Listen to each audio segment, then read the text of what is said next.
তওবা করেও যদি মন শান্ত না হয় তাহলে তুমি একটা বড় ভুল করছো।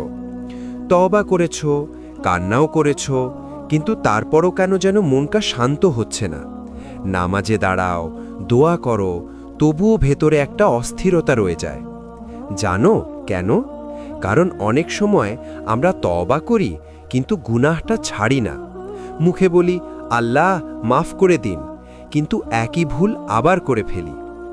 আসল তওবা মানে শুধু কান্না না, আসল তওবা মানে ভুলটা ছেড়ে দেওয়ার সিদ্ধান্ত। আর একটা কারণ আছে, আমরা আল্লাহর রহমতের উপর ভরসা কম করি।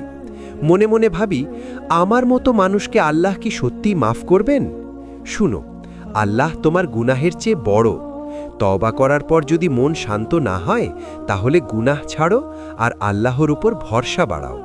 দেখবে একদিন সেই সিজদাতেই শান্তি নেমে আসবে।